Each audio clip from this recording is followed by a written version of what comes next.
Sve se protekloga tjedna vrtjelo oko rasta cijene goriva. Vlada je u ponedjeljak potvrdila kako uvode mjere zahvaljujući kojima je gorivo poskupjelo manje nego li je trebalo. No zato su pojedine crpke u Slavonskom Brodu dan uoči poskupljenja odlučile ne točiti niti jednu vrstu goriva, a dio ih je pak točio benzin, ali ne i dizel. Navodno nisu imali goriva, iako su već u ponedjeljak kasno poslijepodne i predvečer bile vidljive nove cijene. Zanimljivo je kako su naprasno gorivo dobili tijekom noći i sutradan ga normalno točili po novim cijenama. Jesu li uistinu ostali bez njega, to najbolje znaju oni. Ako pak nisu, jesu li smjeli donijeti takvu odluku, tvrdit će valjda nadležne inspekcije ako su tog ponedjeljka izašle na teren ili ako su imale dojave o nepravilnostima. Mnogi pak u to sumnjaju. A sumnja u sustav i nezadovoljstvo nagomilanom administracijom samo su neki od razloga zbog kojih su brojni Slavonci, ali i ostali Hrvati, otišli put Njemačke iz koje se doznajemo proteklog tjedna vraćaju svakim danom sve više i više. I upravo je nezadovoljstvo sustavom u kojem svakoga dana svjedočimo tome da nismo uvijek svagdje i svi isti pred njim, razlog zbog kojeg nevjerne tome ispod članaka o povratnicima komentiraju kako će ubrzo povratak požaliti. Hoće li tako biti ili ne, ostaje vidjeti, ali ono što je sasvim sigurno je da oni koji su iskreno i punog srca 90. godina stali u obranu Hrvatske i Hrvata nisu sanjali puno toga što se danas u lijepoj našoj događa.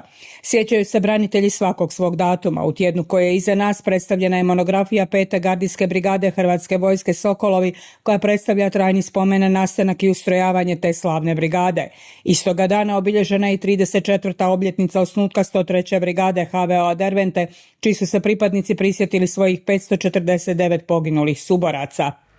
U tjednu u kojem smo prešli na ljetno računanje vremena dok je zima ponovno pokazivala svoje zube, policija je pozvala građane da predlože lokacije na kojima bi trebalo kontrolirati brzinu kretanja. I grad Slavonski Brod uputio je poziv Brođanima. Naime, travanj je mjesec u kojem se sjećamo Ivane Brlić-Mažuranić. Kraj tjedna obilježio je predstavljanje programa ovogodišnje manifestacije u svijetu bajki koja je pred nama. Ove godine bit će obogaćena programom Okusi iz davnina, a građani su pozvani da na vrijeme rezerviraju svoja mjesta i uživaju u lokalnim tradicijskim specijalitetima.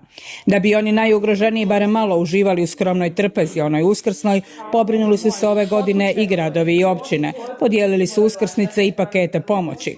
Pomoć za jednu obitelj u potrebi ove subote prikupljali su i Brođani, zahvaljujući Uskrsnom sajmu Radio Slavonije, i opet pokazali da su tu jedni za druge kada je najteže. A bilo bi nam najbolje da nam ovakve aktivnosti zapravo nisu ni potrebne. Da umirovljenici mogu živjeti od svoje mirovine za koju su godinama radili, da svaka obitelj normalno živi od prvog do prvog, a ne da preživljava, da održavamo akcije druženja i zabave umjesto humanitarnih, da zarađujemo dovoljno da nas ne brinu poskupljenja.